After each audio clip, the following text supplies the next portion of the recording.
The walls of Clarence House have heard centuries of secrets, but nothing like this. In a moment soaked in royal regret, King Charles III, voice cracking, hands trembling, handed Camilla an envelope marked "Final Arrangements."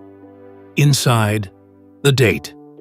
The marriage that defied scandal, press wars, and Diana's ghost was over. Camilla's scream, heard 3 rooms away. Staff frozen. One valet resigned on the spot. And Charles? He cried. The King of England, undone by the woman he once broke tradition for. But what led to this explosive unraveling? And what does it mean for the crown's future? Let's break it down. The private moment that changed everything. It began in early November. King Charles summoned Camilla to Clarence House, not for a conversation, but a reckoning. According to palace insiders, raised voices were heard just before noon from the royal apartment's west wing.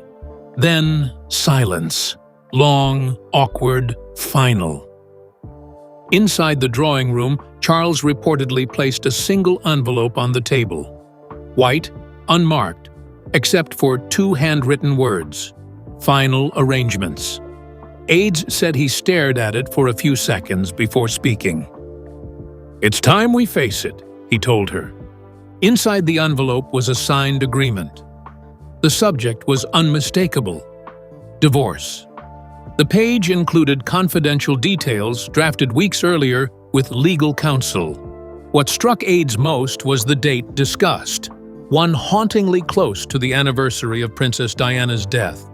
A symbolic, even poetic alignment. Or maybe just one more ghost following this marriage to its grave. They spoke for nearly an hour. No staff were allowed in. No one interrupted. When Camilla left the room, she didn't say a word. But within hours, Clarence House staff were quietly reshuffled. Events were cancelled. 2 junior aides resigned, citing emotional exposure to a crisis situation. By evening, the phrase "Project Elm," once an internal code, was now active in palace comms. Charles, later seen alone at Balmoral, reportedly told one confidant, "This isn't what I wanted, but it's what was left." The image of a king who waited decades to marry the woman he loved, only to end it quietly behind velvet curtains, was no longer speculation. It was history. But history rarely turns on a single moment. The tears and silence at Clarence House weren't spontaneous. They were the climax of months of tension, icy avoidance, and quiet palace rebellion. To understand the final envelope, we have to rewind. Because this story didn't start with Charles and Camilla. It started with Laura Lopes and one catastrophic comment. What led to this breaking point? The beginning of the end came from a sentence, an offhand jab from Laura Lopes, Camilla's daughter, at a royal charity function. The target? Princess Anne. The setting? Public. The damage? Immediate. Anne, famously unbothered by nonsense, was reportedly furious. She cut contact with Camilla almost immediately. But the real shift came when Prince William followed suit. From that point on, palace event coordination became a minefield. By late summer, multiple joint appearances were quietly scrapped. Camilla was no longer just excluded.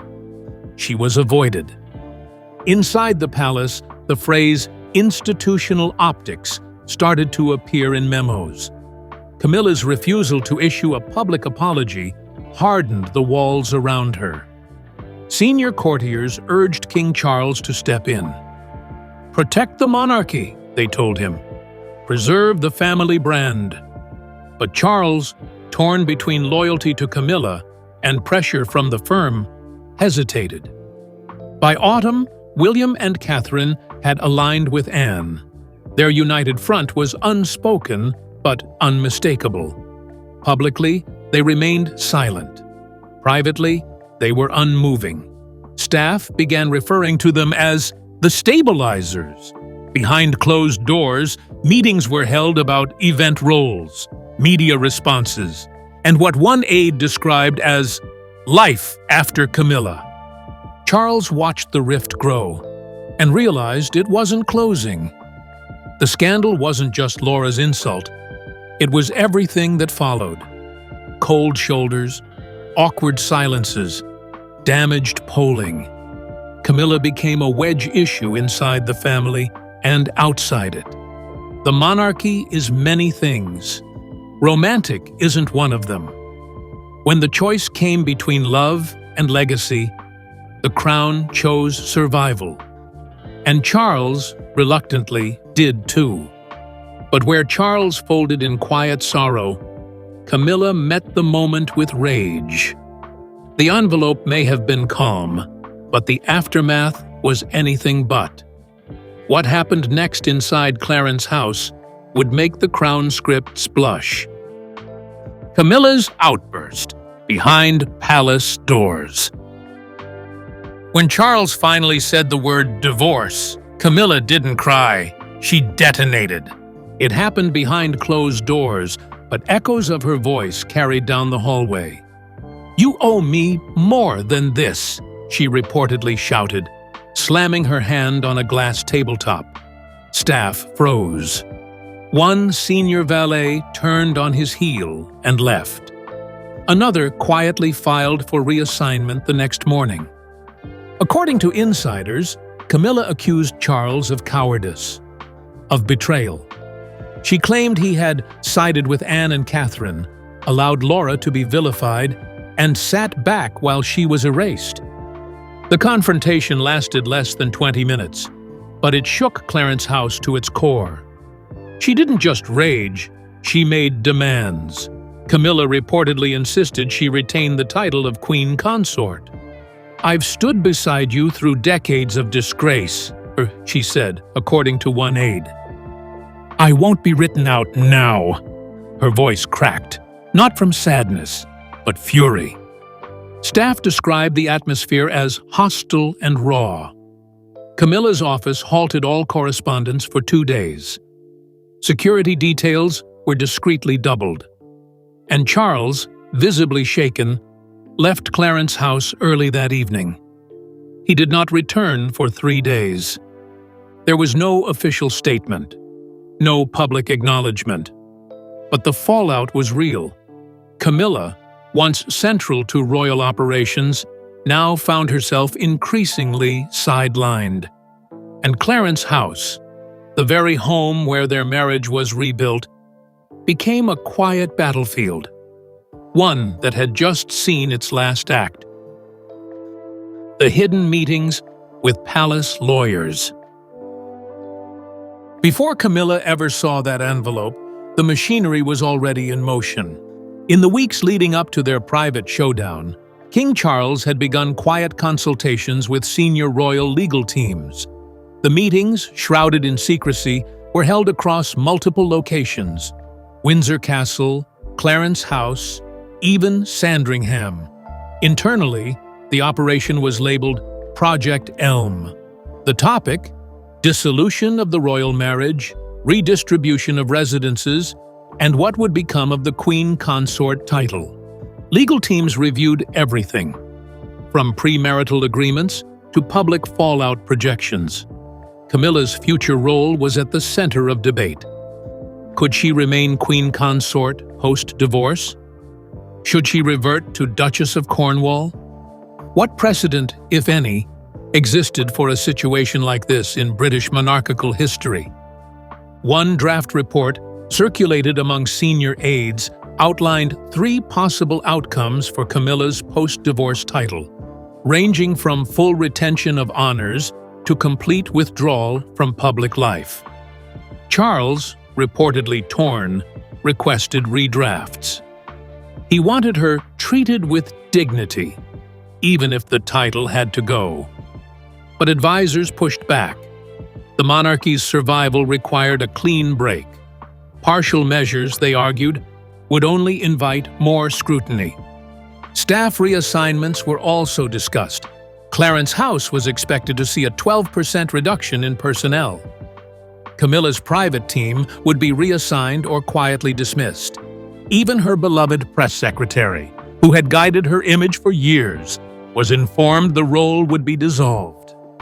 By the time Charles delivered the envelope, the machinery was already humming beneath the surface. There were no spontaneous decisions, only choreography. Quiet, deliberate, legally binding choreography. But while lawyers drafted titles and divvied up staff, power was shifting elsewhere, without a single word. The king may have signed the papers, but someone else helped him pick up the pen. His name? William. And he did it without ever stepping on stage. William's silent influence. Prince William never said a word publicly, but everyone in the palace felt the weight of his silence. Over the course of several months, William began methodically distancing himself from Camilla. He declined joint engagements, skipped key dinners. On paper, it looked like scheduling conflicts. In practice, it was a message. "I'm done pretending this works." One aide described him as stone-faced in meetings that mentioned Camilla. Another recalled a private exchange where Charles reportedly asked William if he would reconsider attending an event. William's answer was brief. "We need to protect the crown's dignity." That sentence, repeated in palace whispers, became the unofficial motto of the William and Catherine axis. His influence didn't stop at royal appearances. William began reviewing press releases, requesting briefings on polling data, and asking pointed questions about Camilla's continued role. According to insiders, he flagged media sentiment surrounding the Laura Lopes incident and presented it to Charles as a warning. The numbers weren't good. Public sympathy had shifted decisively away from Camilla, and Charles knew it. Behind the scenes, William and Princess Anne grew closer. One private lunch at Gatcombe Park turned into regular calls, and eventually, a united front. When Catherine joined, the trio effectively became the monarchy's stabilizing core. Their absence from Camilla-centric events was strategic, not accidental. It was their way of isolating the issue without ever needing a press release. William didn't need to campaign. He didn't even need to speak. His refusal to co-sign the palace's dysfunction was enough. And Charles, caught between the future and the past, chose the future. But even a silent campaign needs a face. While William quietly drew the line, it was Catherine who crossed the threshold, stepped into the shadows, and did what no one expected. She became the monarch's emotional anchor, not through force, but through grace, loyalty, and impeccable timing. Catherine's quiet moves from the shadows. Catherine, Princess of Wales, never needed to raise her voice. She moved behind the scenes with the precision of a diplomat and the instincts of a queen-in-waiting. While Camilla's world narrowed, Catherine's presence expanded. In the aftermath of the Laura Lopes controversy, she made 3 private visits to Princess Anne. No cameras, no statements, just quiet conversations and strategic solidarity. Insiders say it was Catherine who reassured Anne that staying silent, not retaliating, would shift public sympathy in their favor. She was right. Meanwhile, Catherine stepped in, where Camilla faded out.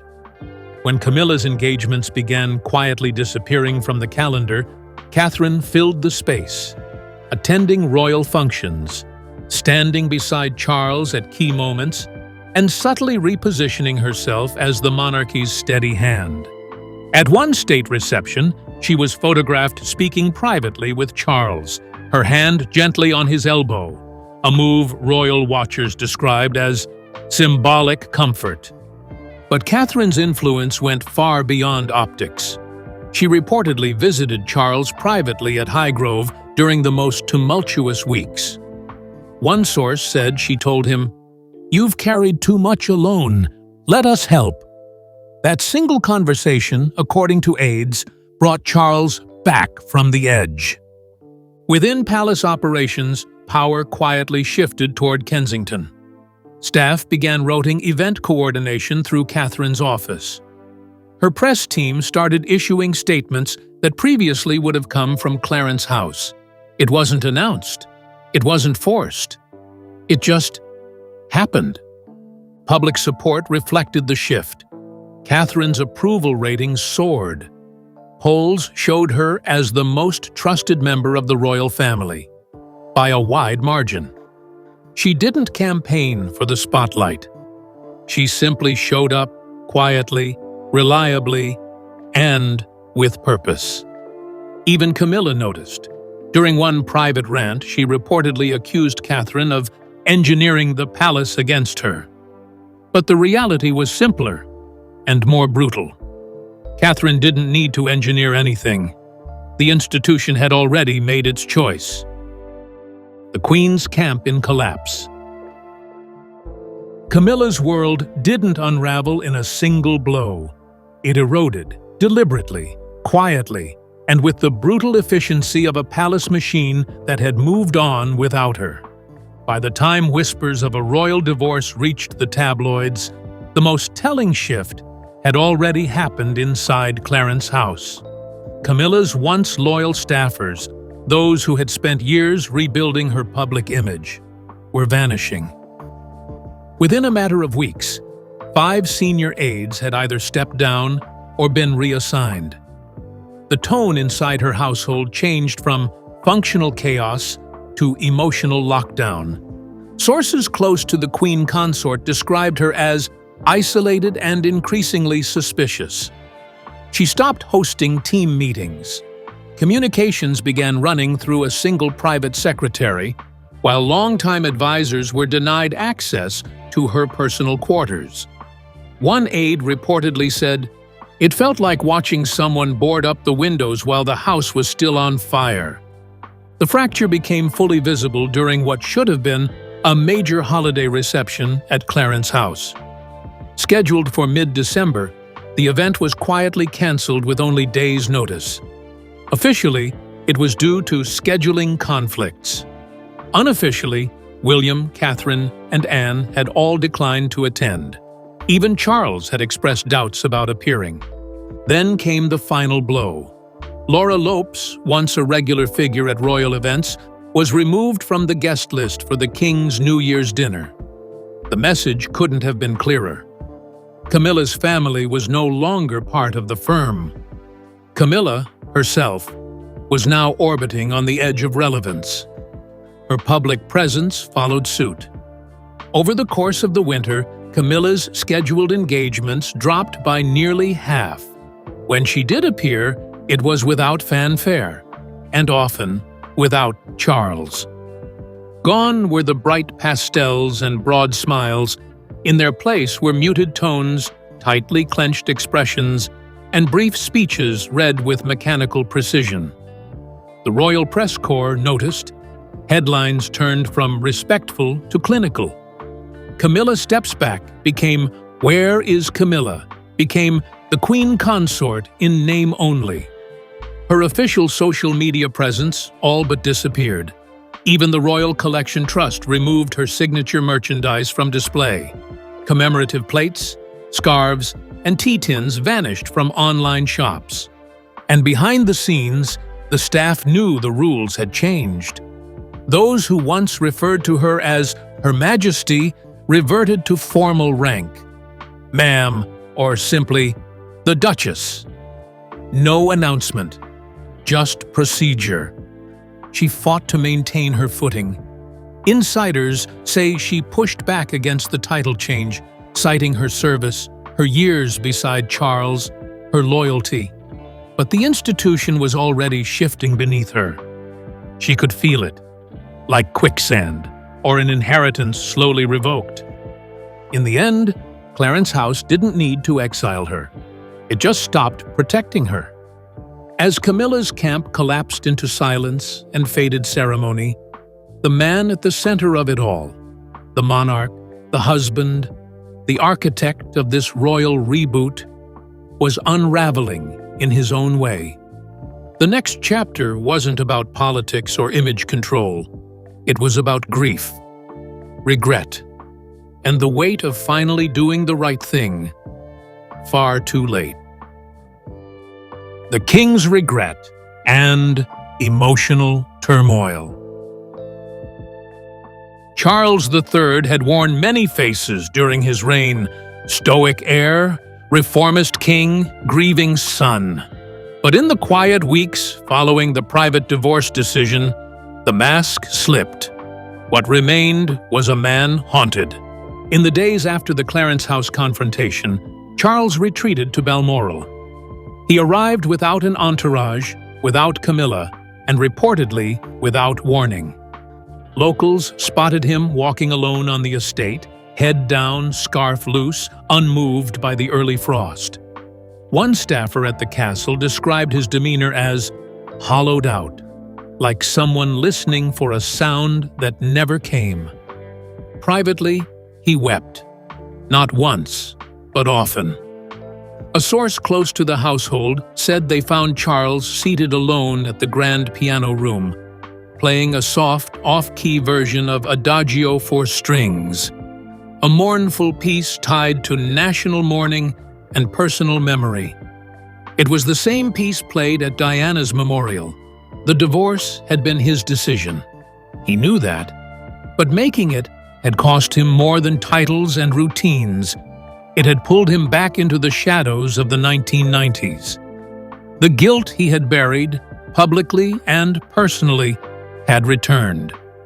A confidant revealed that Charles kept a box of letters, handwritten notes from Diana, dating back to the late 80s.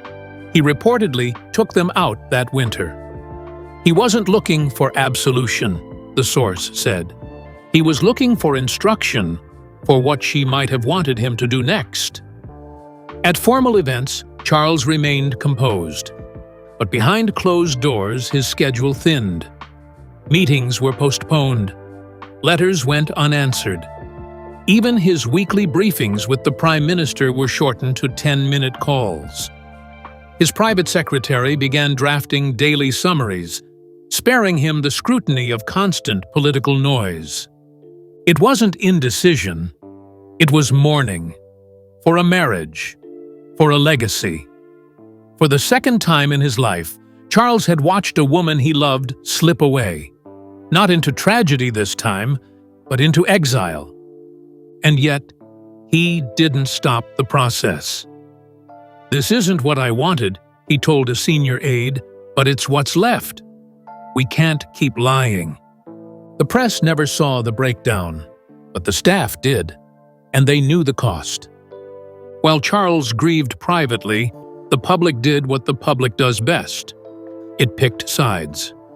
The monarchy's inner implosion spilled out into tabloid headlines, Twitter threads, and teacup debates from Cornwall to Dundee. What emerged wasn't just commentary. It was a generational referendum on Camilla, Diana, and the very soul of the crown. A nation divided. When the news of the royal divorce broke, it didn't just make headlines, it split the UK in two. Within hours, hashtags exploded. Hashtag justice for Anne. Hashtag Diana was right. Hashtag end step royal era. Camilla trended across platforms for all the wrong reasons. The internet turned into a war zone of memes, memories, and very pointed edits of the Crown opening credits. Younger Britons largely applauded the move.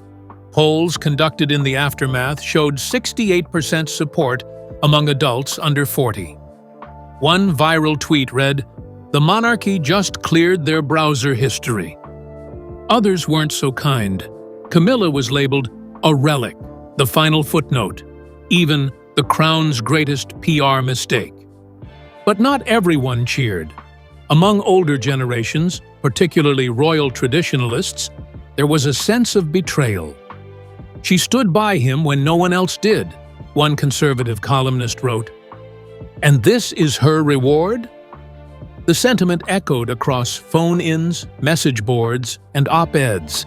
Camilla's defenders weren't loud, but they were loyal.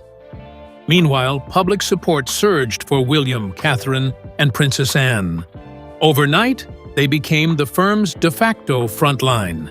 Social media dubbed them the Three Adults. Public appearances were met with applause, not curiosity. Their silence was seen as strength. Their refusal to comment was interpreted as leadership. As for Charles, the reaction was complicated. Sympathy trickled in, especially among those who saw the move as him trying to finally do right by Diana. But others viewed it as too little, too late. "He waited until Camilla was unpopular to act," one broadcaster said. "That's not morality. That's PR strategy." Still, the most telling signal came not from statements or interviews, but from souvenir stands. In the weeks after the divorce went public, Camilla-themed memorabilia sales dropped 83%. Items featuring Diana or Catherine sold out. The monarchy hadn't just made a move, it had picked a side. What happens next? When the dust settled, the monarchy didn't hold a press conference. There was no grand farewell, no "we remain friends" statement. Just one quiet change on the royal website. Camilla's title was adjusted from Queen Consort to Duchess of Cornwall. And that was that. Behind palace gates, however, the machinery had already turned. Clarence House staff were reassigned. The king returned to a lighter schedule. William, Catherine, and Anne took the reins of royal engagements, unofficially, but unmistakably. The trio now acted as the public-facing firm. With Camilla gone and Charles stepping back, the monarchy finally resembled what many had quietly hoped for: a streamlined, drama-free institution helmed by its most respected members. Camilla retreated to Ray Mill House, her private Wiltshire estate. She issued no statement, appeared in no interviews. For the first time in decades, she vanished from public life. Whether by choice or necessity, no one could say. But the silence spoke volumes. Charles, meanwhile, resumed duties, but with restraint. He delegated more, spoke less, and avoided any mention of his personal life. Aides described the new palace culture as quiet professionalism. The drama had ended, not with fireworks, but with fatigue. And yet, the transformation was profound. The crown hadn't fallen. It had adapted. The firm had jettisoned dysfunction and emerged more focused, more modern, and, for the first time in a long time, more trusted. What came next wasn't just about titles or schedules. It was about tone, simplicity over spectacle, legacy over loyalty, and a monarchy finally choosing function over fantasy. So now we've seen it, the implosion of the crown's most controversial love story, playing out not on palace balconies or public walkabouts, but behind tightly closed doors.